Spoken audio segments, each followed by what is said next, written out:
Queridos, eu vou dizer algumas coisas para vocês sobre trecho bem longo da Palavra de Deus. É minha responsabilidade não torná-lo maçante. Eu não quero ser não razoável com os irmãos. É um trecho bem grande, de 9 capítulos, mas eu vou fazê-lo de uma forma bem prudente, porque ele pinta o palco sobre onde nós vamos estar, pela graça do Senhor, caminhando nesta noite, aprendendo da palavra dele. O trecho sobre o qual eu quero compartilhar com vocês, ele se encontra em Romanos, no capítulo 8, um trecho bem conhecido. Alguém já disse: oh, esse eu manjo, esse eu sei. Cuidado com o demônio sabichão.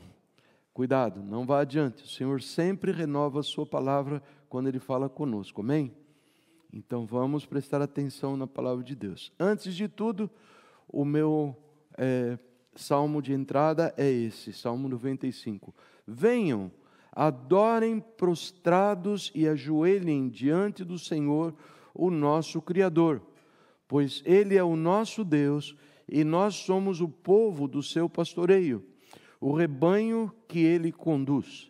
Hoje, se ouvirem a sua voz, não endureçam o coração, como em Meribá, como aquele dia em Massá, no deserto, onde os seus antepassados me tentaram, pondo-me à prova, apesar de terem visto o que eu fiz. Vejam bem, hoje, se vocês ouvirem a sua voz, não endureçam o coração, como fizeram os seus antepassados, que me provocaram a ira, me tentaram. Deus diz, por quê? Porque me puseram à prova, apesar de terem visto o que eu fiz. Esse, na realidade, é o grande tema daquilo que eu quero compartilhar com vocês. E eu elegi como uma pessoa que provocou a ira de Deus durante o tempo que ele viveu, para mostrar para vocês como que essas vidas assim, elas são muito duras, muito tristes. A pessoa é quem mais perde nessa situação, embora ela leve sofrimento a muitos outros com quem ela possa estar convivendo. E eu escolhi esta pessoa, que é uma figura bem obscura da palavra. Eu até duvido que alguém saiba alguma coisa sobre esta pessoa, cujo nome era o rei Jorão, não Chorão, rei Jorão. Claro que muitos já ouviram falar no nome dele, mas sinceramente, tem alguém que sabe alguma coisa sobre o rei Jorão? Não sabe? Que coisa boa, nós vamos poder aprender algumas coisas da palavra do Senhor, não é?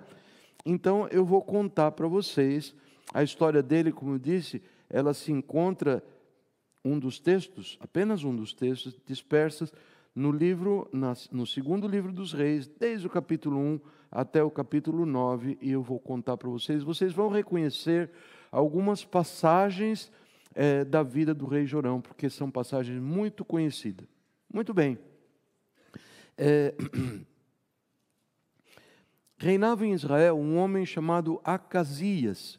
Ele era filho de um dos reis mais terrivelmente maus de Israel, cujo nome era Acabe. Acabe casou-se com uma mulher que ela era uma bruxa. Ela era uma mulher de baixa moral, ela era uma mulher ladra, ela uma mulher, eu poderia continuar tecendo elogios para ela, não iria edificar muito vocês, apenas saibam que era uma pessoa muito ruim. E ela era dessas mulheres que ela tinha uma palavra de domínio sobre o marido, e o marido, entre tantos os erros que ele cometeu, ele fazia a vontade dela no que diz respeito a coisas muito ímpias, muito ímpias. Pois bem, Acabe passou o trono para Acasias, que era seu filho, e Acasias morreu. Mas ele não deixou sucessor, então subiu ao trono, o seu irmão, cujo nome era Jorão, também filho de Acabe e Jezabel, e ele foi o seu sucessor, ok? Irmãos, vejam uma coisa, vai se iniciar agora um dos períodos, onde houve, eu creio que a maior profusão de milagres na história da nação de Israel. O Senhor já havia demonstrado muitos milagres, muitas coisas sobrenaturais na retirada do povo do Egito, e todo mundo lembra da história, etc. Mas o que aconteceu no período de Elias, e mais ainda, durante o período em que Eliseu foi o profeta do Senhor em Israel, é uma coisa incrível.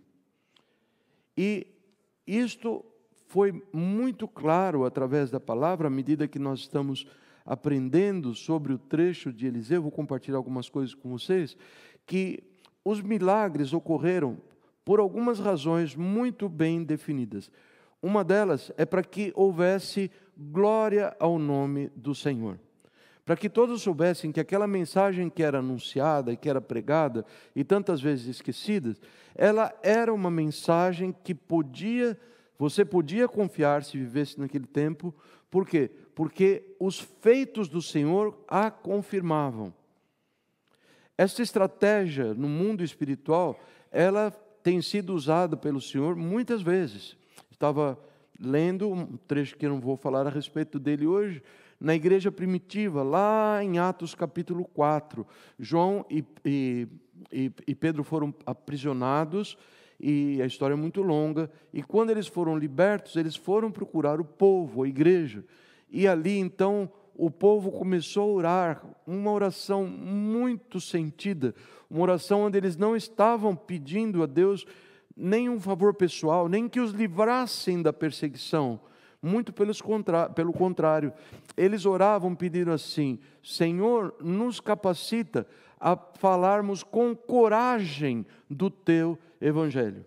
E Deus fez mover o lugar, e no parágrafo seguinte a gente lê que a graça de Deus foi operada sobre aquele povo, e eles saíram e proclamavam com coragem a palavra de Deus. É uma situação onde nós vemos o povo pedindo. Está em Atos capítulo 4, fechamento do capítulo 4, vale a pena você ler. O povo pedindo que Deus demonstrasse que aquilo não era só uma conversa, não era só uma porção de ideias, porque o mundo já estava muito cheio de ideias, havia uma profusão de ideias de filósofos gregos e outras culturas, que era muito confuso. Parece um pouco com os dias de hoje, não parece? Todo mundo falando de Deus, Deus, Deus, Jesus, mas o Evangelho, e nós vemos isso mais adiante nas cartas de Paulo, ele é confirmado por atos poderosos que Deus faz. É assim que nós podemos ter a identidade do Evangelho verdadeira, entre outras razões, a postura dos seus servos que o pregam e etc. e tudo mais, mas a confirmação dos poderes, do poder de Deus, de uma forma sobrenatural. E isso aconteceu no período de Eliseu de uma forma muito intensa. Uma outra razão, porque o Senhor trouxe tantas evidências do seu poder no meio do povo de Israel, é para convencer, para trabalhar este coração desta pessoa a quem ele amava, cujo nome era Jorão. Jorão veio de um mau pedigree, um pai ímpio, uma mãe, é aquilo tudo que eu falei e muito mais, se você for ver a história de Jezabel. E agora o Senhor deseja abraçá-lo com evidências do seu amor, deseja mostrar para Jorão que ele podia confiar que havia um Deus em Israel e buscá-lo de todo o seu coração, amá-lo de todo o seu coração. Veja só como isso tenderia a produzir resultados tão bons. É um fato consumado na leitura das histórias dos reis de Israel e de Judá, que toda vez, quando havia um rei que se dedicava a servir ao Senhor, o povo florescia. Não por mera recompensa ao rei, mas o rei, ele era como que um ponto de referência, era um modelo, role model, como traduz isto? Um modelo a que o povo seguia. Assim como os filhos seguem, os pais imitam. Era tão gozado quando a gente é pequeno, acho que eu já esqueci todos os exemplos. Às vezes você olhava uma das crianças e ela estava assim, fazendo um gesto que era típico meu, por exemplo. Quando eu sento, começo a estudar, eu fico assim, com essa aqui, essa costeleta, não outra, a direita assim. Às vezes olhando Daniel, Davi, os dois sentados assim. Isso não só nos atos exteriores, mas o caráter ele é impregnado por aquilo que eles veem dos pais. Eventualmente eles vão rejeitar, eventualmente eles vão aceitar e serem melhores na outra geração. Mas enfim, Deus trabalha para demonstrar a sua glória e para ganhar o coração desse moço perdido, moço sem rumo, que era Jorão, e que reinou 12 anos. 12 anos é uma vida, é um tempo tão longo. Ele poderia, então, abrir os seus olhos, essa esperança clara que nós vemos do Senhor, lá no capítulo 8, nós vemos o servo de Eliseu, o profeta, contando, dando relatos das coisas que Deus fazia. Muito embora eram comunidades bem pequenas, e nós não temos dúvida de que os assuntos corriam de boca em boca e passavam, não era necessário ter os meios de comunicação que nós temos hoje em dia, as pessoas ficavam sabendo de todas as coisas. No capítulo 2, nós vemos esses acontecimentos que vieram a Jorão. Ele soube que Eliseu, que era como que o moço do profeta chamado Elias, que ele grudou em Elias, ele era tão fiel ao seu discipulador, deixa eu chamar assim Elias, por falta de lembrança de um melhor termo, e ele caminhava, e ele queria, e ele estava, um dia ele pediu, olha, quando se partir, me dá uma porção dobrada da tua unção. Ele amava o Deus de Elias, ele amava Elias, e ele viu, e veio ao conhecimento de Jorão, vou usar essa expressão várias vezes, que Elias foi levado ao céu de uma forma muito diferente, muito gloriosa, para não dizer estranha. Ele foi, todo mundo lembra como Elias foi ao céu, não? Aí, muito bem, eu já propor algumas alternativas, os irmãos sabem bem. Ele foi tomado e deixou o seu manto, e com o seu manto, Eliseu começa a operar grandes sinais, deu no rio, abriu o rio, e etc. Eliseu segue daí adiante, com todas as evidências de que ele é um homem de Deus, a quem o rei Jorão teria acesso e através de quem Deus queria abençoá-lo. E as evidências seguem. Eliseu vai a uma cidade, a cidade tinha uma boa localização, mas a água era péssima, água ruim. E Eliseu purifica a água da cidade. Numa outra situação, Eliseu, que era um camarada muito bonitão, careca, ele é zombado por um grupo de moços, e Deus vinga Eliseu, castigando duramente esses zombadores dele, ou seja, Deus dando honra a esse homem, e Jorão observando. No capítulo 3 de Reis, nós vemos o Deus livrando o rei Jorão, que se juntou com o rei do sul, que era Josafá, e o rei de Edom, povo descendente de Saul, porque estava sendo molestado por um grande exército de Moabe. Incrível a forma como Deus o livrou. Incrível, Deus estava querendo mostrar para ele a sua grandiosidade. Se tocam os instrumentos e a palavra bem à boca de Eliseu, e Eliseu profetiza que tudo iria bem, e o Senhor faz isso. Ele diz, vocês cavem no campo de batalha, vocês cavem muitas cisternas, muitos buracos, cavem, cavem, cavem, cavem, vocês não vão ouvir raio, barulho de chuva, nem nada, essa obra está na minha mão.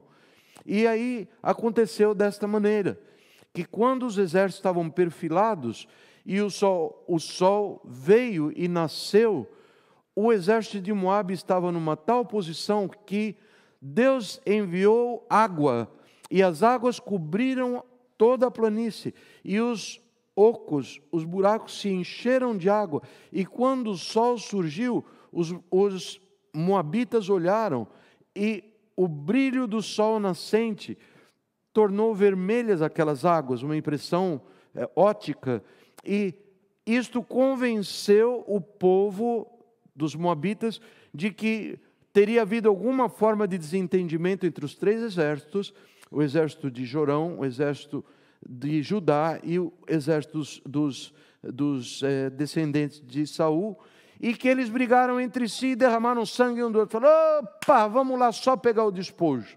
Uma vez isso aconteceu na história de Judá, todos lembram, né? 3 exércitos se juntaram contra o povo de Deus e acabaram se desentendendo, brigaram, um matou outro, outro matou um, ficou só corpo morto no deserto, e o povo tudo que teve que fazer foi ir lá e recolher o despojo. Todos lembram da história? Sim, pastor Nery, eu lembro. Obrigado, irmãos. Vocês estão tão participativos. Eu amo ver vocês assim. Vejam só que coisa interessante. O povo vê o povo dos Moabitas e eles vão com tudo. Só que a hora que os exércitos do lado do Senhor ouvem o povo descendo, aquele tropel, eles estão lá e estão bem vivos. Eles se levantam e massacraram o inimigo. Veja que livramento incrível, cheio de demonstrações do poder de Deus.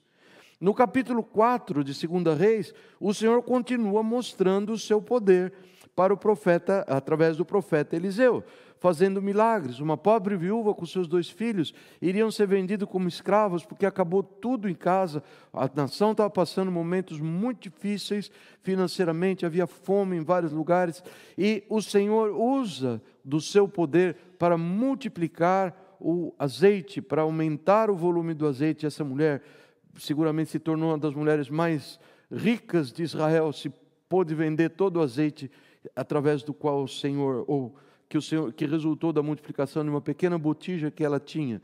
Jorão ouviu essas coisas. Ele ouviu quando Eliseu ressuscitou um morto, um rapazinho, filho de uma mulher sunamita. Ele ouviu quando, no meio dessa crise de fome que se encontrava Israel, um grupo de profetas e de parentes de profetas se encontravam ali encolhidinhos com fome e arrumaram um grande caldeirão e fizeram um sopão. Oh, delícia de sopa, bem quentinho. E algum incauto saiu pelos campos e falou assim: mas está faltando um vegetal nessa sopa. Foi e cortou de uma planta venenosa e pôs dentro. Estragou tudo. Veneno. Quando alguém provou, falou: profeta Eliseu, servo do Senhor, tem morte nessa panela, se o povo comer vai tudo morrer. E através do poder de Deus, Eliseu usa lá uma farinha que o Senhor colocou na sua inspiração e a morte da panela saiu. Outro milagre. Em outra situação, alguém traz um punhadinho de pães e um grande número, 100 pessoas, alguém ainda escreve, ou alguém ainda diz no texto, o que é isso para tantos homens? Não vai dar. E Eliseu, como que prefigurando o poder do Senhor Jesus, ele distribui os pães e ainda dá de sobra daquilo. E Jorão está olhando tudo isso. Ele era privilegiado com as informações daquilo que sucedia no reino. Essa é uma prerrogativa dos reis. Tudo o que se passava, Jorão sabia. No capítulo 5 existe uma história que nós conhecemos com muitos detalhes. Nós sabemos que o grande rei, o grande império, em termos de poder na época, era o Império Sírio, da Síria, logo ao norte de Israel. Eles haviam já feito algumas incursões sobre Israel, haviam levado algumas pessoas cativas, haviam tomado algumas cidades. E entre as pessoas que eles levaram uma menininha, todo mundo lembra, eu a chamo de Lucila, porque fiz um conjunto de slides para as nossas crianças alguns anos atrás, e foi o único nome que eu consegui lembrar que ninguém tinha o nome dela, o nome original. Então, a menina lá toma conhecimento que o grande general Naamã, general do rei da Síria, um homem muito competente, através do qual Deus havia dado muito livramento ao seu país, ela descobre, e a história é longa, mas os irmãos conhecem, que o homem é leproso. O homem era tão prestigiado, um homem provavelmente muito rico, mas é leproso. E ela induz a sua patroa, esposa de Naamã, a que ele vá para Israel, porque lá em Israel ele poderia encontrar, da parte do Deus de Israel, o poder que ele necessitava para ser curado. E Naamã fala com o seu rei talvez tenha encontrado ele encontrou alguma resistência no rei, a palavra não nos diz, mas uma coisa que certamente não era o hábito dos generais do exército, e pedir esse tipo de dispensa. E lá foi ele com uma carta à mão do rei. O rei foi muito carinhoso com ele. Falou: leva sim, busca, chega lá para o rei Jorão, que era o rei de Israel, leva aqui uma carta de recomendação e seja bendita a tua jornada, meu filho. Vejam aqui o texto que eu vou ler para vocês. Quando ele chegou em Israel, assim que o rei de Israel, o rei Jorão, leu a carta, ele leu a carta, por favor, aqui está um general do meu exército, muito estimado, ele sofre de lepra. Era um homem que estava pedindo por algo muito difícil, sim ou não? Não existia cura para essa doença, não existia o que alguém poderia humanamente fazer. E este homem, Jorão, cujos olhos, cujos ouvidos já haviam apreendido da parte de Deus que Deus é um Deus todo-poderoso, que Deus anda no meio do povo de Israel, que Deus não se limitava àquilo que a força do braço do homem pode fazer, que era um Deus misericordioso que queria ganhar o seu coração, impressionando com os seus atos poderosos. Ele ouve, ou ele leu o conteúdo da carta, alguém leu para ele, e assim que foi lida a carta, ele rasgou as suas vestes e disse: por acaso sou Deus capaz de conceder vida ou morte? Porque este homem, o rei da Síria, me envia alguém para que eu cure de lepra. Vejam como ele procura um motivo para se desentender comigo. Brigou feio. Numa outra tradução diz assim, ele pensa que eu sou Deus que posso conceder a vida e decretar a morte. Do que valeram todos os sinais, até esse ponto da vida, todos os milagres e maravilhas que Jorão viu. Eventualmente Deus convenceu, e eu creio que sim, Deus converteu a muitos na nação de Israel através dos seus atos poderosos, através dos seus atos de bondade. Por quê? Porque a palavra, ela segue ao longo da história, a palavra que vem à flor do nosso conhecimento, lá em Romanos capítulo 2, quando diz assim, que a bondade do Senhor, os seus atos de bondade, elas induzem, elas levam o povo ao arrependimento dos seus pecados. E eu sei que tem muitos que poderiam erguer sua mão, vir aqui e contar testemunho. Falar, não, o coração meio seco, meio duro, meio seco. De repente eu vi como Deus é bom, e agora estou firme na sua luz, verdade ou não? É uma forma de darmos glória ao Senhor, de nos dobrarmos diante dos seus feitos, mas no coração de Jorão não houve nada disso, por mais que ele visse, nada aconteceu. Era tudo na base daquilo que eu, Jorão, posso fazer. Se eu não posso fazer, eu reclamo, eu bato o pé, eu olho e digo assim, não é fair, Deus está querendo usar pessoas para criar caso comigo. Como que me pede uma coisa dessa? Todo mundo sabe que ninguém tem poder de fazer uma coisa dessa. Irmãos, daqui a pouquinho eu vou contar um daqueles testemunhos cabeludos que algumas pessoas gostam de ouvir, mas que eu conto sem nenhum medo, porque estão cobertos com o sangue de Jesus, de erros que eu tenho cometido. E eu estou com o coração totalmente tomado de um temor de que haja em mim esse tipo de atitude. Porque é perigoso, irmãos, é perigoso, independente para que lado teus olhos estejam olhando, inclina os ouvidos para ouvir isso. Você não quer provocar a ira do Senhor sobre a tua casa, sobre tua esposa, filhos, isso se chama maldição. Isso se chama maldição quando nós ignoramos todo o currículo, todo aquilo que Deus faz, e nós continuamos achando que podemos viver com Deus na base daquilo que o nosso braço pode. Se o meu braço não pode, eu nem me envolvo com a questão. Estou tentado a contar o testemunho agora, mas não contarei. Daqui a pouquinho vou contar. E nós sabemos como essa história foi. Como que foi maravilhosa. Eliseu ouviu do show, do escarcéu que o rei Jorão fez. Falou, manda lá o homem, você vai lembrar que existe um Deus em Israel. E todo mundo sabe como ele foi, mergulhou no Jordão 7 vezes e voltou para casa com a pele como a pele de um bebê. Todo mundo lembra, não é? Passou na farmácia em Israel, levou talco Johnson para a Síria, para passar na pelinha de bebê dele, não é? Vejam que coisa tremenda, que teria ficado sepultada, a obra do Senhor não teria sido realizada se toda a nação de Israel fosse como Jorão. Verdade ou não? A nossa atitude pode impedir a bênção do Senhor, sim ou não? Claro que sim. Você está vendo um exemplo aqui com todas as letras. Atitude, guarde bem isso. Bem, a história tem muito mais detalhes e eu vou contar mais milagres. Deus que nunca chama alguém para juízo antes que se transborde o cálice da sua ira. Ele continua insistindo, ele continua.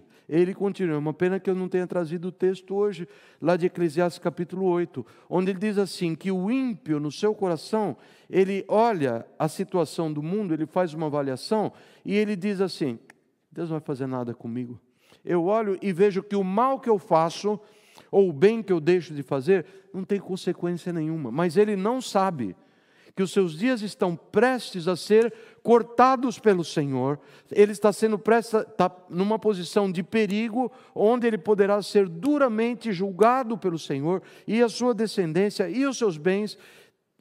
Por quê?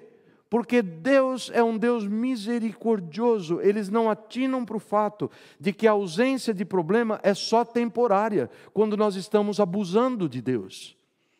Será que o povo entendeu bem? A ausência de problema é um estado temporário apenas, quando se trata de uma pessoa que está endurecendo o seu coração. Eu usei o termo abusando, não sei se é apropriado em relação a Deus. Deus ninguém se abusa, ninguém pode abusar, não pode alcançá-lo. Mas a pessoa vai provocando a ira do Senhor até um ponto que ele diz, basta, basta. Procurem, busquem o Senhor enquanto se pode achar. Invocai-o enquanto Ele está perto. O Senhor nos dá mostras e mostras do fato de que Ele não vai ficar de braços cruzados para sempre. Contemplando este cenário, Ele te dando todas as evidências da bondade dEle, da riqueza da misericórdia dEle, te tratando com colher de prata na boca, e você endurecendo o coração, eu endurecendo o coração. Isto não continua assim, gente. Olha, isso é um alarme. Existem alarmes claros na palavra do Senhor. Vamos ouvir o alarme, vamos buscar uma nova atitude de coração. Hoje, se ouvirmos a sua voz, não vamos endurecer o coração contra o Senhor. Amém, queridos? Eventualmente, o Senhor está falando para você de uma forma, outro para outra. Você está endurecendo nisso, eu estou endurecendo naquilo, e assim por diante. Nossas vidas são tão diferentes uma da outra. E Deus continue no seu propósito de atingir o coração do rei Jorão. Ele continua mostrando evidências do seu poder para o rei Jorão. Eliseu caiu lá um cabo, o camarada tinha um machado emprestado, voou a cabeça do machado e caiu no rio. Falou, Senhor, esse machado é emprestado. E Eliseu falou, o ferro flutuou. Já viram isso alguma vez? Não? É melhor você tomar cuidado com o machado, que isso não acontece muitas vezes. Mas Deus tem o poder de fazer isso.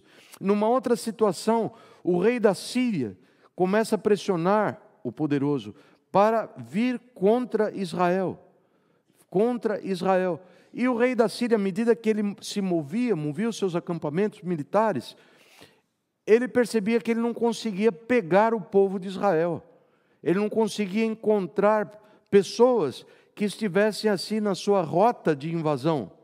E chega uma e fala, ei, quem que é o alcagueta aqui no meio desse povo? Quem é que está jogando contra a Síria e a favor de Israel? Pode... Falei, não é isso, rei.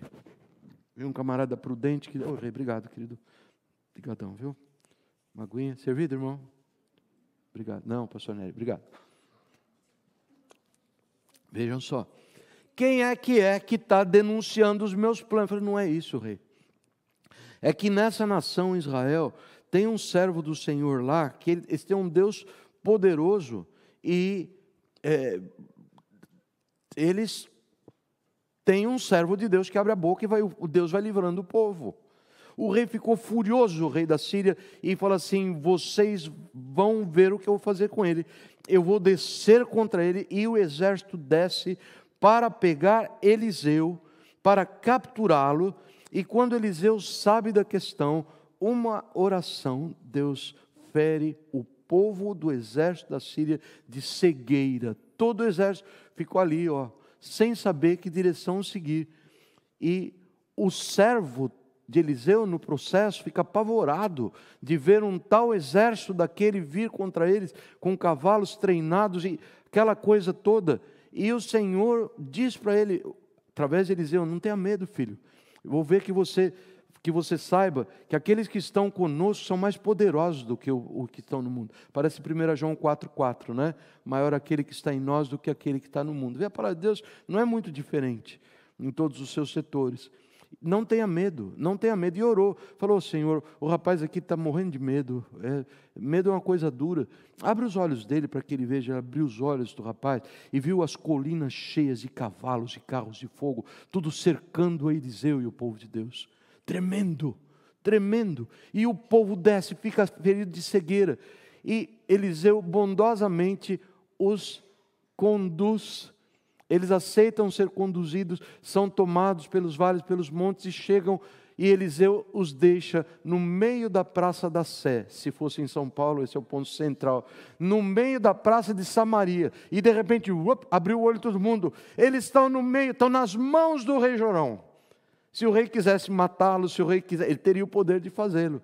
E o rei sai: oba, vou matar essa raça toda aí, vou matar esse sírio todo. E a nobreza de caráter do Senhor é tão grande, porque o que ele queria era mostrar o seu poder. Dizer assim: não. Você vai dar comida para esse povo, vai calçá-los, vai tratá-los bem e mandar todo mundo para casa. Não é assim que se ganha a guerra. Você vai depender de Deus para ganhar a guerra. Que tremendo! O que você sentiria se você fosse o rei Jorão? Deus, é demais! É demais o que ele faz! É demais! E se eu não estou vendo que é demais, eu preciso pedir a Deus graça, para que eu comece a ver como demais Deus é. Passa algum tempo, e de todas essa mais famosa das histórias que se passou no reinado de Jorão, muito embora você não sabia que ele era o rei em questão. Jorão era o rei em questão. Como diz o pastor Saião, fizemos uma rima, não é? Então, alguns anos depois, esse rei da Síria, ele volta com seus exércitos duramente contra Samaria, capital de Israel. E a cidade é cercada. E a cidade começa a morrer de fome. Um exército poderosíssimo em volta. E nós vemos os extremos em que se pagava uma fortuna por um cabo de colher de esterco de pombo. O povo estava comendo esterco. Se pagava uma outra fortuna por uma cabeça de uma mula. E nesse contexto de horror dentro da cidade, uma senhora pede socorro ao rei. E ele pergunta: qual é a questão? Duas mulheres haviam feito um pacto macabro. Diante da fome, as duas tinham um filhinho pequeno. Falou: hoje a gente vai cozinhar uma das crianças e a gente vai comer para não morrer de fome. Que coisa horrível, que extremo que chegou. E ela diz: socorro, rei, porque ontem comemos meu filho, hoje chegou a vez de comer o filho da outra. Ela não quer dar, escondeu. O rei não deu nem resposta. Rasgou as suas vestes e se lamentou de que ponto havia chegado. De que ponto havia chegado este rei, cuja última denúncia da palavra de Deus é essa que você pode encontrar lá em 2 Reis, no capítulo 9, quando Deus chamou para acabar com o reinado dele, esse moço chamado Jeú. E ele diz: você vem em paz, Jeú? Você vem em paz? Ele diz assim: como pode haver paz enquanto vocês continuam a viver na idolatria e nas feitiçarias da sua mãe Jezabel? Tinha uma razão de tudo isso, amados. Esse homem está vivendo, cultuando demônios, onde ele deveria cultuar o Senhor, dando lugar às suas iniciativas, crendo na força do seu braço e não crendo no Senhor. E aí se passa aquela história que nós conhecemos bem. O rei, ao passar por essa situação, olha o que ele diz: Deus me castigue com todo rigor, se a cabeça de Eliseu continuar hoje sobre os seus ombros. Vou matar o homem de Deus. Em quem ele estava pondo a culpa? Em Deus. Está pondo a culpa em Deus. Faz tudo errado, ingrato, tudo isso que nós temos falado até agora, e depois na hora de pôr a culpa em Deus. É Deus que não deixa o bem acontecer na minha vida. Vou matar esse homem. Vou matar esse homem. E manda alguns que vão. E ele vai, fraco que estava, de fome provavelmente, apoiado no lado de um dos seus capitães. Quando Eliseu, pressente por parte do Senhor, ele diz: aquele assassino mandou alguém para cortar minha cabeça. assassino, um homem cheio de marcas, um homem que nada o convencia a sair desse caminho do mal. E Eliseu, mansamente, ele diz para esse homem, o rei, ele diz: essa desgraça, ela não vem do Senhor, ela não é do Senhor. Você pode ter esperança no Senhor. É uma negativa do pronunciamento de Jorão, que disse que a desgraça estava vindo do Senhor e que já não tinha mais esperança. E o Eliseu disse, falou assim: ouça bem a palavra do Senhor, veja como as coisas andam. Amanhã, a esta hora, vocês vão estar comendo em abundância, vai ter comida à vontade, porque o Senhor está dizendo para vocês.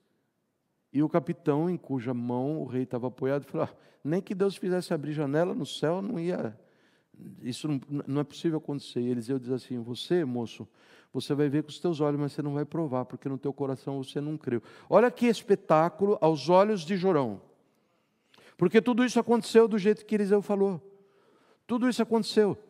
À medida que o cerco aperta, 4 leprosos dentro da cidade falaram: nós estamos aqui morrendo de fome. Se a gente sai da cidade, vai lá, vamos pedir comidinha lá na casa, no meio do exército dos sírios, porque se eles matarem, a gente já morreu. Se não matar, a gente come. E se ficar aqui, a gente vai estar morto de qualquer maneira. E eles saem. E eles vão para fora e eles olham dentro do arraial, não tinha ninguém mais. Deus havia feito vir um som, e o povo deu no pé, os sírios, e ficou tudo lá. E os 4 leprosos, creio eu, depois de terem comido até não aguentar mais, todo o camarão que tinha lá, tudo que havia de bom, eles têm um drama de consciência. Eles dizem assim: olha, nós vamos ser considerados culpados se o povo dentro da cidade continua morrendo, nós aqui comendo tudo. Então eles vão e avisam o rei Jorão, através de um dos seus imediatos. E o rei diz assim para os seus imediatos, seus conselheiros, ao ouvir dos leprosos, que havia comida em abundância, que não tinha mais exército nenhum invasor lá fora, ele diz assim: eu lhes explicarei, Jorão, o que os sírios planejaram. Como eles sabem que estão passando fome, deixaram o acampamento e se esconderam no campo, dizendo assim: com certeza os israelitas sairão e então nós os pegaremos vivos. É um pensamento digno do Senhor esse, gente. O profeta do Senhor anunciou na cara dele. Eles ouviram. Todos ao redor. Jorão estava lá, ele ouviu. E ele tem esse tipo de projeção de Deus. Deus não vai livrar coisa nenhuma. Os inimigos é que estão chamando as cartas. Eles vão fazer mal para nós. E mandou aparelhar cavalo e foram inspecionar. E inspecionaram, e tudo que os leprosos falaram era verdade. Não foi por muito mais tempo que Jorão feriu o coração do Senhor. No capítulo 8, nós vemos ele recebendo instruções, relatórios sobre mais milagres que não estão nas Escrituras, que Deus fazia no meio do povo. Mas Deus terminou o tempo de Jorão. Ele diz para Eliseu ungir Jeú como novo rei de Israel. E o novo rei de Israel matou o rei Jorão. Jorão é um símbolo para mim e para você de falta de fé.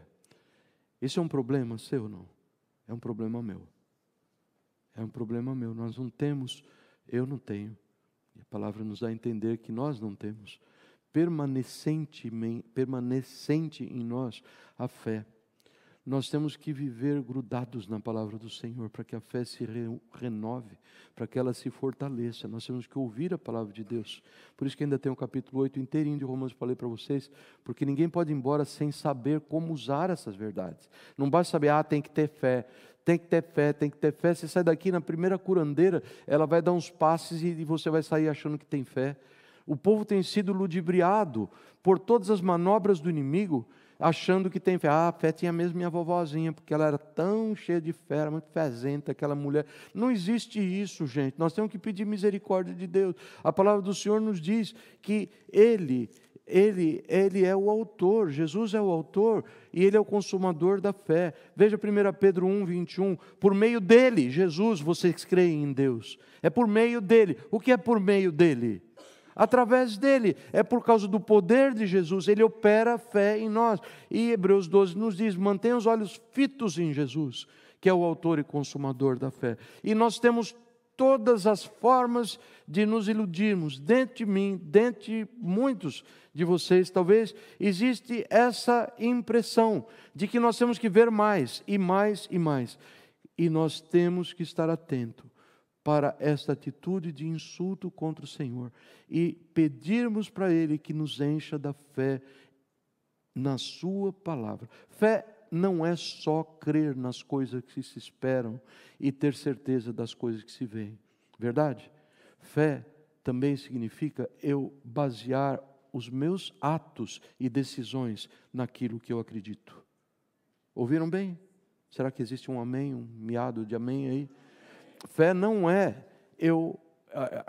Hebreus capítulo 11, belíssima definição. Fé é a certeza das coisas que se espera, é a convicção das coisas que se espera, a certeza daquilo que não se vê. Verdade, tenho certeza. Mas muito mais, o Senhor nos chama a atenção, o próprio Senhor Jesus, dizendo assim, vocês dizem que creem em mim, vocês não fazem o que eu vos mando. Certo? Essas pessoas serão condenadas.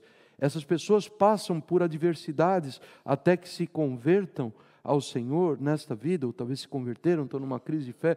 Elas passam por dificuldades desnecessárias, elas trazem para si dores, porque não aplicam a cartilha ao seu proceder. Não aplicam a cartilha ao seu proceder. Hoje cedo eu estava indo para Naranja, tinha uma esquadra de policiais daquele que tem...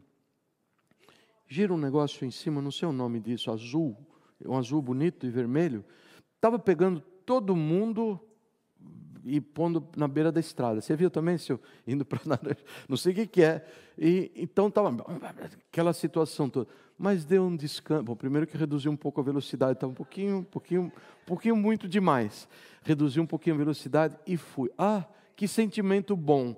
Cruzar com toda aquela patrulha dizendo assim, eu estou, está lá com a Dé, com a minha bolsinha, pochete que eu ganhei de presente da minha amada, e dentro dela tem a minha carteira, e dentro tem a minha carta, e aqui no porta-luvas tem os documentos que o abençoado pastor Jonas deixa dentro de uma bolsinha. Ah, que bom. Chamem, faz eu parar, eu vou mostrar para vocês tudo, mas vocês vão me mandar para casa com uma bênção, um beijo e um queijo, porque eu não tenho o que temer. Esta é a convicção que Deus dá para aquele que pratica a fé. Não adianta você saber, você tem que andar com carteira de motorista, registração, esse nome não está certo, registro do carro e o seguro. E você deixa tudo em casa. Chega numa hora dessa, vai passar pela patrulha, o que acontece no teu coração? E vai ter que tomar isordil de dor no peito. Claro, você está se expondo numa situação onde as leis são claras, onde aquilo que se determinou, é claro, mas você está fazendo uma coisa completamente oposta àquilo. Isto não dá futuro. Não dá futuro. E às vezes se tratam de situações e de leis que nós temos dificuldade, é verdade, mas Deus dá graça. Deus nos conta em Hebreus capítulo 4 que Jesus foi tentado em toda essa ninharia que nós somos, todas essas coisas grandes que nós somos, e Ele nos diz, busque graça, busque misericórdia, eu resolvo a parada. Então, querido, não existe um motivo que alguém de nós possa se dar, olhando no espelho e dizendo assim, mas eu não consigo. Existe isso, gente? Existe isso, gente? Deus está clamando para que haja perdão no meio da sua casa. Mas eu não consigo. Você está esperando o quê? Deus está demonstrando. Hoje... eu estava a começar a minha listinha de milagres na área de saúde, que é a área que a gente está bem perto aqui, e eu tive essa convicção do Senhor, não leve nenhuma lista de milagres de saúde, o povo lembre, ou cada um olhe para o seu coração, e lembra alguns anos atrás, andando de bicicleta com o pneu furado, porque não tinha dinheiro para pagar para o borracheiro para consertar, e hoje como está a sua vida? Deus tem demonstrado bem para nós, Deus tem demonstrado a sua intenção, e Ele diz, para que isso? Essa não é a finalidade em si mesma. Ele deseja que nós confiemos nele e digamos: Senhor, eu posso ter fé no Senhor. Você quer ter fé em mim? Sim. Então você perdoa aquele que tem te ofendido, ou aquele que não ofendeu, mas você ficou com raiva a si mesmo. Isso eu não posso.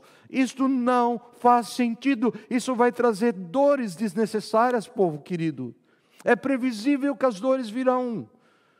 Não podemos fazer assim. Nós temos que buscar o Senhor, pôr o rosto em terra e dizer: Senhor, eu quero buscá-lo enquanto se pode achar. Eu quero invocá-lo enquanto há tempo. E hoje é tempo, amados. Hoje é tempo. Rei Jorão, um exemplo que nós não queremos seguir. Eu quero passar por Romanos capítulo 8, brevemente. A palavra do Senhor nos afirma certas coisas que às vezes eu olho para mim, mas não sinto que é assim.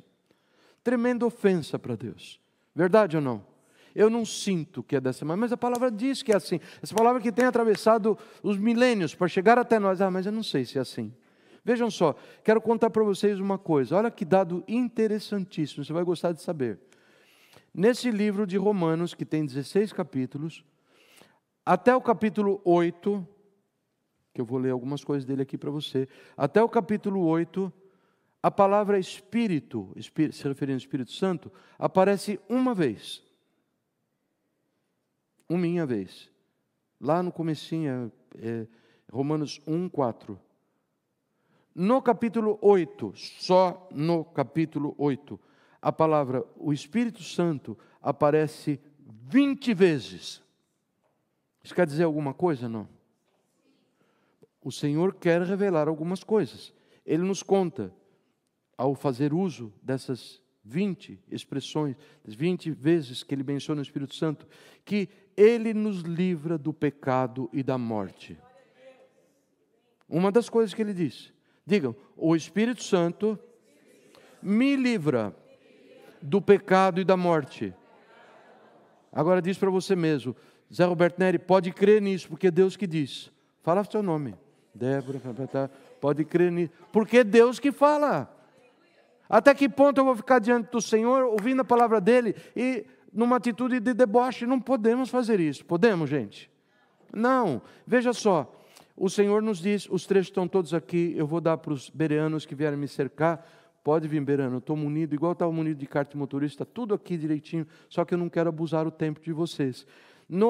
Outra referência, Romanos 8, 4, ele diz que Deus, o Espírito Santo, nos capacita a cumprirmos a lei de Deus. Diz aí, o Espírito Santo é quem me capacita a cumprir a lei de Deus. Pode escolher qualquer lei aí, qualquer coisa que você pode eventualmente estar cruzando, infracionando, pode escolher. Porque o Senhor nos diz que o Espírito Santo, que mora no seu coração, Ele é quem nos capacita. Eu tenho que fazer um curso. Eu ando muito bruto com a Dé, tenho que fazer um curso de boas maneiras. Sai dessa! Usa o dinheiro para levar a Dé para o restaurante e gasta com coisa que vale a pena. Isso não adianta nada. Essa autoajuda, isso é ofensa para Deus. Ele nos diz que Ele nos livra, Ele nos capacita a cumprir a lei de Deus. Verdade? Isso é poder de Deus. Isso é graça de Deus. Todos de acordo? Sim, pastor Nery, é isso aí. É isso aí. Olha aqui. Ele muda trecho maravilhoso, Romanos 8, de 5 a 13, dá vontade de ler. Aqui, Ele muda nossa natureza e garante para nós a força para termos vitória sobre a nossa carne pecaminosa. Você crê nisso? Amém ou não? Ele muda a nossa natureza, leiam comigo, Ele muda a minha natureza e nos garante força para termos vitória sobre a nossa natureza pecaminosa. É verdade, é verdade, é verdade, eu tenho provado isso, desculpem, again and again.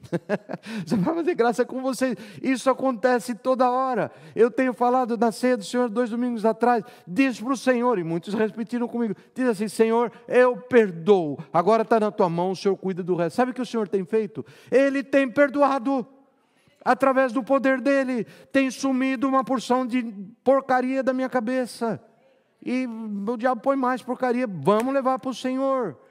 Ele não está chamando nós para obedecermos ordens que Ele mesmo não nos capacita a fazer. Seria uma crueldade de Deus. Seria uma crueldade pegar o Cauê. Cauê não tem carta ainda, tem? Não tem. Hoje em dia, nada você não vê. Hoje não tem, amanhã já tem. Daqui a pouco está o Cauê dirigindo. É como eu botar o Cauê num Hércules. Já viram aquele avião bem gordo? Eu gosto dele porque ele é gordo, verdão assim, abre atrás, entra trator, leva comida para o mundo inteiro, não sei o quê. Você dá a chave para o Cauê e diz assim: Cauê, dá uma volta aí com o Hércules, volta e para aqui no seu. Não é fair. O menino nunca aprendeu mecânica de avião, nunca aprendeu como conduzir uma coisa dessa. Isso seria um sadismo, seria um deboche à intelectualidade dele, sim ou não?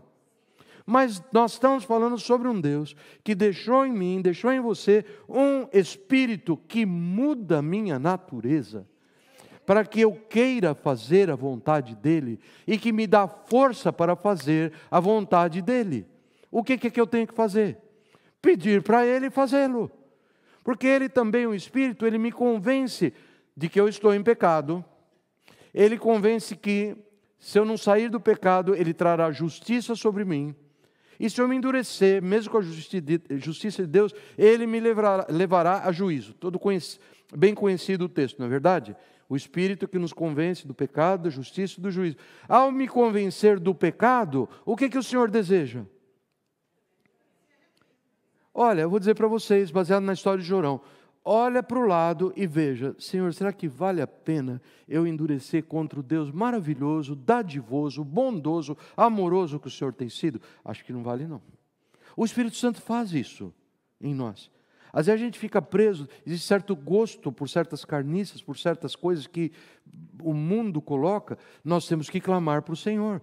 Nós temos que buscar o Senhor com clamor, com jejuns e com lágrimas e com pranto, porque é ruim, o material é ruim. Verdade ou não? Fale sobre você, não sobre mim. Veja só, Deus, Ele provê para nós este poder para que ele seja usado, ele seja colocado na prática. Ele não economiza palavras. Eu vou ceder ao meu desejo aqui, dizer assim: quem vive de acordo com a carne tem a mente voltada para o que a carne deseja, mas quem vive de acordo com o Espírito tem a mente voltada para o que o Espírito deseja.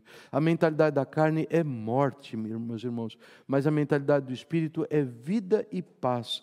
A mentalidade da carne é inimiga de Deus, meus irmãos, porque não pode se submeter à lei de Deus e nem pode fazê-lo. Quem é dominado pela carne não pode agradar a Deus. E se o Espírito daquele que ressuscitou a Jesus dentre os mortos, falando sobre o Espírito Santo, habita em vocês, Ele dará vida aos seus corpos mortais, através do seu Espírito que habita em vocês. Portanto, irmãos, nós somos devedores não para a carne, para vivermos sujeito a ela, porque se vocês viverem de acordo com a carne, vocês morrerão. Crentes da igreja de Roma, crentes preciosos que receberam, segundo a melhor avaliação dos melhores estudiosos bíblicos mais proeminentes de todas as cartas, a mais completa, a mais recheada de boas novas, a rainha das cartas que Deus deixou para nós. Nós ouvimos uma coisa dessa: se eu viver de acordo com a carne, eu morrerei, mas se eu, pelo Espírito eu fizer morrer os atos do corpo, pelo Espírito eu fizer morrer o ato do corpo, eu viverei. Que será que escolherei na minha vida?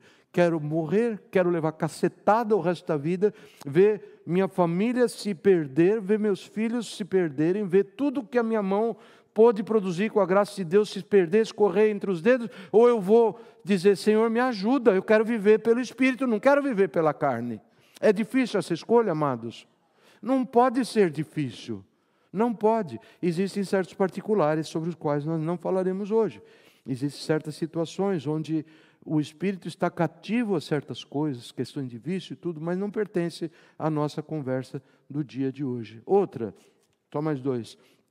Ele, o Espírito Santo, confirma a nossa adoção como filhos de Deus. ele confirma isso. Ele fala, todos aqueles que são guiados pelo Espírito de Deus são filhos de Deus. Você está sendo guiado pelo Espírito de Deus? Você é filho de Deus? Eu não vou resistir. Quantos filhos de Deus nós temos aqui? Levanta a mão. Temos bastante filhos de Deus, louvado seja Deus. Quantos? Mão para o ar. Quantos estão sendo guiados pelo Espírito de Deus? Guiados não é assim, olha, você faça assim. Fazer não. Não, isso não é ser guiado pelo Espírito de Deus, não. Isso é negar a instrução que o Espírito dá. Verdade ou não? Isso não façamos, irmãos. Não façamos, em nome de Jesus. Vocês vão ter que dar, nós vamos ter que dar ouvidos a alguém, e o Senhor deseja que seja a Ele. E finalmente, Ele garante para todos nós a glória final. E eu vou ler para você esse texto, porque é pecado não ler. Ele está aqui na minha mão, tão pertinho, e ele não lê. E eu não lê. Mas eu não contei o meu mau testemunho, né? Não contei. Deixa eu contar para vocês. Antes que eu leia Romanos 8 para terminar, e será o fim mesmo. Essa semana foi uma semana bem difícil. Quem anda perto de mim sabe muitas coisas, e existem semanas onde os problemas são mais numerosos. E aí pela terça-feira, do pico dos problemas, dificuldades muito grandes, 3 problemas adicionais, não na área emocional, de aconselhamento, mas na área financeira. 3 problemas nos atingem em cheio, potencialmente. Eu me senti como o rei Jorão. Posso fazer? Pudesse dar tudo, mas juntar tudo que eu tenho, não dá para fazer tudo isso que eu vou fazer. Só não rasguei a roupa porque eu não sou besta. Mas Deus pede coisa para mim, eu estou cheio de coisa para mim. Já rei Jorão. Isso é síndrome do rei Jorão.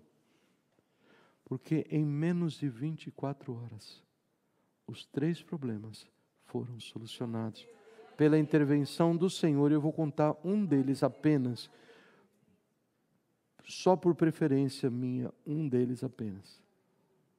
Uma situação difícil, muito difícil, creia em mim, não seria ético entrar no tipo da dificuldade publicamente.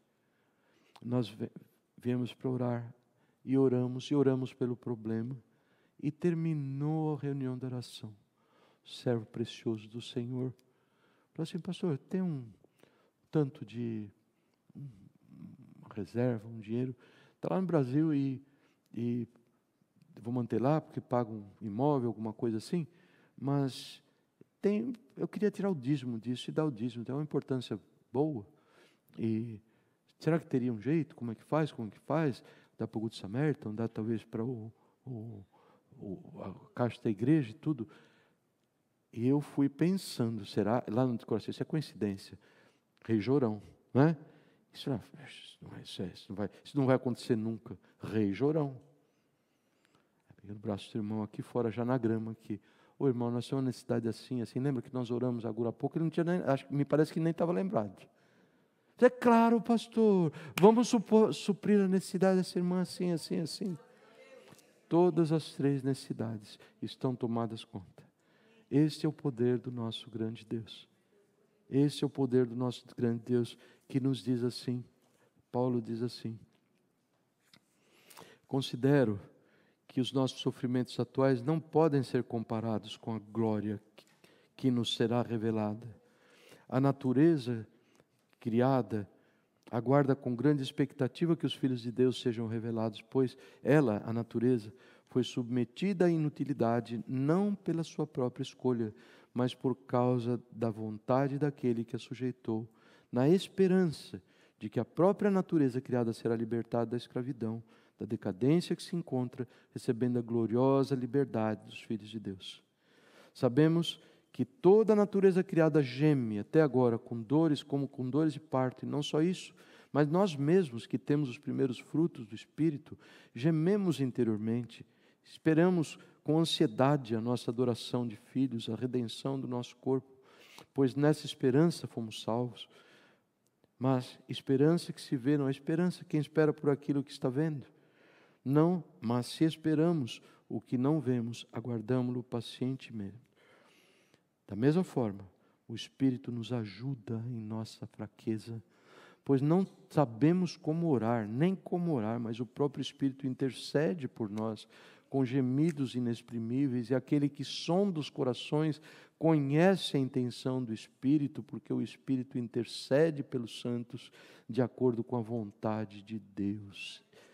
Nós sabemos que Deus age em todas as coisas para o bem daqueles que o amam, dos que foram chamados de acordo com seus propósitos. Pois aqueles que Deus de antemão conheceu, Ele também os predestinou para serem conforme a imagem dos seus filhos, para serem parecidinho com Jesus. É para isso que Ele nos predestinou, a fim de que Ele, Jesus, seja o primogênito entre muitos irmãos. E aqueles a quem Ele predestinou, Ele também chamou. Aos que Ele chamou, Ele também justificou. Aos que Ele justificou, Ele também glorificou. E que vamos dizer diante dessas coisas? Gente, se Deus é por nós, quem será contra nós? Ele que não poupou o seu próprio Filho, mas o entregou por todos nós, como não nos dará juntamente com Ele, e de graça, todas as demais coisas? Quem fará alguma acusação contra nós, os escolhidos de Deus? É Deus quem os justifica. Quem os condenará? Foi Cristo Jesus que morreu, e mais, que ressuscitou, está à direita de Deus, e também intercede por nós. Quem nos separará do amor de Cristo? Será tribulação, angústia, perseguição, fome, nudez, perigo, espada? Como está escrito, por amor de ti, enfrentamos a morte todos os dias. Somos considerados como ovelhas destinadas ao matadouro, mas em todas estas coisas somos mais que vencedores por meio daquele que nos amou. Pois estou convencido que nem morte nem vida, nem anjos nem demônios, nem o presente nem o futuro, nem quaisquer poderes, nem altura, nem profundidade, nem qualquer outra coisa na criação será capaz de nos separar do amor de Deus que está em Cristo Jesus, nosso Senhor. Verdade, Marisa? Aleluia. Venham, adoremos prostrados e ajoelhemos diante do nosso Deus. Ele é o nosso Criador. Ele é o nosso Deus, e nós somos povo do seu pastoreio, o rebanho que Ele conduz. Hoje, se vocês ouvirem a sua voz, não endureçam o coração, façam como Ele diz, prostrem-se, ajoelhem-se, façam aquilo que Deus nos diz. Que Deus possa nos abençoar. De Deus não se zomba. A Deus nós não pomos para esperar pela nossa boa vontade. A Deus nós nos submetemos à nossa vontade e pedimos graça para executá-la agora. Tudo bem claro, amados? Será que eu tenho algum parceiro que vai se ajoelhar comigo enquanto nós cantamos o Vaso Novo? Que queira se ajoelhar aqui para que nós demos glória ao Senhor com a nossa atitude de submissão a Ele, não é atitude de submissão a pastor, mas diz: vinde, louvemos, ajoelhemos diante do Senhor. Quem é que precisa dessa força, dessa graça? Eu preciso de mais. Venham, vamos nos colocar diante do Senhor. Senhor, está aqui. Senhor, está aqui a minha vida.